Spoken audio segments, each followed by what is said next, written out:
आज का जो हमारा टॉपिक है वो ये है कि गणित की कॉपी कैसे लिखना है।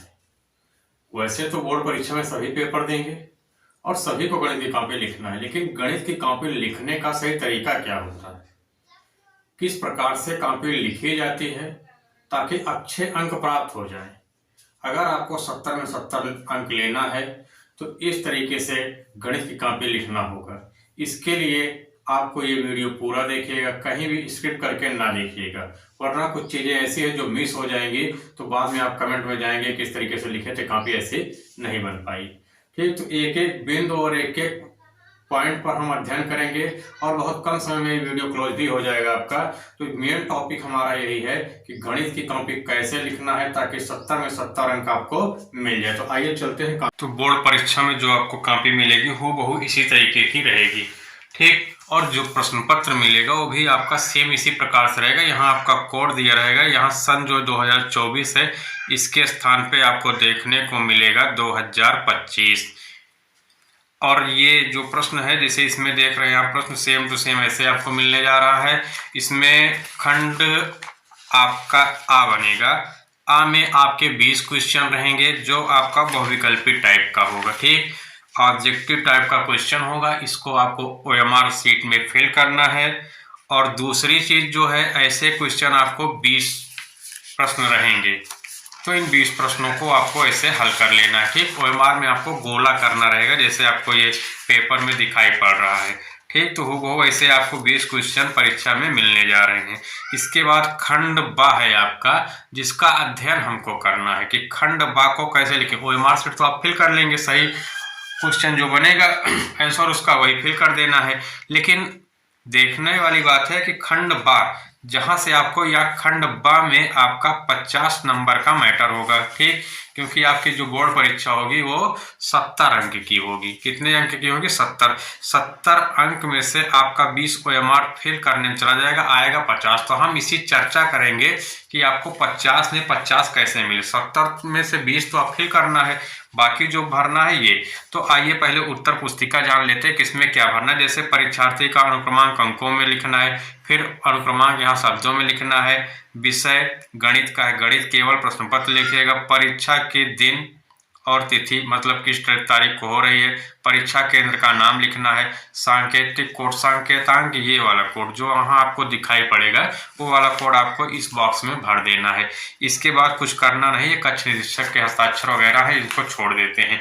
अब आइए हम सीधा चलते हैं कि आपको बताते हैं कॉपी कैसे लिखना है, रफ कहाँ करेंगे और कितनी अच्छी कॉपी लिखी जा सकती है। क्योंकि वहाँ व्यक्ति का चेहरा नहीं जाता है कि कितना पढ़ने में तेज है। आपके विद्यालय में टीचर अध्यापक के जान रहे हैं कि आप कितना पढ़ने में तेज हैं, लेकिन वहाँ कॉपी बताएगी कि आप कितना पढ़ने में स्ट्रांग है। तो इसके लिए सबसे पहले आपको एक तरफ ऐसा लाइन खींच लेना है और गणित का पेपर हल करने जा रहे हैं तो इस तरफ भी एक लाइन ऐसे खींच लीजिएगा। इससे क्या होगा कि जब थोड़ा बहुत रफ कार्य होगा तो यहाँ कर लीजिएगा, बहुत ज़्यादा रफ कार्य की बात आएगी तो आप एक पेज में भी रफ कार्य कर सकते हैं। ठीक, तो इसमें आइए हम खंड बा के क्वेश्चन नंबर 4 जो मॉडल पेपर में आया है इसी को हल कर लेते हैं। क्वेश्चन है आपका cosec theta minus cot theta, bracket बंद और इसके बाहर स्क्वायर लगा है। इसको सिद्ध करके लेके आना है 1 माइनस कॉस थीटा बटे 1 प्लस कॉस थीटा। ठीक, यही सिद्ध करना है और यही सिद्ध करके लेके आना भी है हमको। ठीक, तो हल कैसे करना है ये जान लीजिए। ये पद आपको हल करने या ये पद, दोनों से एक पद हल करना है तो हम ये वाला पद ले लेते हैं। ठीक, तो यहाँ क्या लिखा गया आपका कॉसेक थीटा।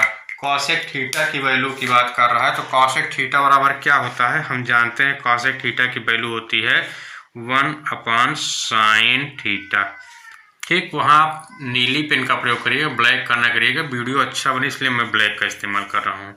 तो यहाँ आप लिख सकते हैं, क्या लिखेंगे, sine theta minus cot theta का मान होता है, कॉट थीटा की जो वैल्यू होती है वो होती है आपकी कॉस थीटा बटे में साइन थीटा। और इस पूरे ब्रैकेट को बंद करके हम क्या लगा देंगे, स्क्वायर। ऐसे सेम टू सेम आपको पेपर में हल करना है। इसके बाद साइन थीटा हर समान है तो हम यहाँ लिख सकते हैं साइन थीटा और पूरे का बटे साइन साइन भाग देंगे ऊपर 1 बचेगा माइनस यहाँ बचेगा आपका कॉस थीटा। अब चूंकि स्क्वायर हम ब्रैकेट तोड़ लेंगे, इस पे स्क्वायर आ जाएगा, यहाँ इस पद पे हम स्क्वायर लगा देंगे। इसके बाद बराबर करिएगा, आप नीचे भी कर सकते हैं, अगर पेज बच रहा है तो बराबर कर लीजिए ताकि अगले सवाल के लिए आपको स्पेस मिल जाएगा। इससे क्या होगा, एग्जामिनर प्रभावित होगा और अच्छे अंक दे देगा। तो यहाँ कॉस थीटा 2 बार है तो हम एक ब्रैकेट में लिखेंगे 1 माइनस कॉस थीटा और दूसरे ब्रैकेट में भी 1 माइनस कॉस थीटा लिख लेंगे। ठीक, और साइन स्क्वायर थीटा की वैल्यू होती है 1 माइनस कॉस स्क्वायर थीटा। अब एक का भी अगर हम स्क्वायर कर दें, यहाँ भी स्क्वायर, दोनों पद का जब स्क्वायर हो जाएगा तो इसको हम लिख सकते हैं इस फॉर्म में 1 माइनस कॉस थीटा एक ब्रैकेट में, दूसरे ब्रैकेट में भी 1 माइनस कॉस थीटा पूरे का बटे, ये देखिए ए स्क्वायर प्लस बी सॉरी ए स्क्वायर माइनस बी स्क्वायर के फॉर्म में है तो हम यहाँ क्या लिखेंगे 1 माइनस कॉस थीटा और दूसरे ब्रैकेट में 1 plus cos theta. 1 minus cos से 1 माइनस कॉस आपका कट जाएगा, नीचे यहाँ लिखिएगा 1 माइनस कॉस थीटा बटे में 1 प्लस कॉस थीटा आपका बच रहा था 1 प्लस कॉस थीटा। ठीक, यहाँ इतना लिखने के बाद बराबर लिखेगा RHS बराबर LHS।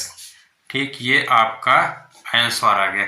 इतना लिखने के बाद जब इतना आप लिख लेंगे, इसको लिखने के बाद करना क्या है कि यहाँ लिखिएगा प्रश्नोत्तर नंबर अगला, क्योंकि अभी आपके पास स्पेस बचेगा तो यहाँ काली हेडिंग से पेन से हेडिंग बना लीजिएगा प्रश्नोत्तर की, प्रश्नोत्तर नंबर, जैसे 4 का था तो 4 अगर खा रहेगा तो ऐसे खा करके यहाँ ऐसे लाइन कर दीजिएगा और जो आपकी सवाल कहे उसको हल कर लीजिएगा। तो इसमें मूल पूछा है, समीकरण दिया है x square minus 5x plus 6 बराबर 0 के मूल होंगे।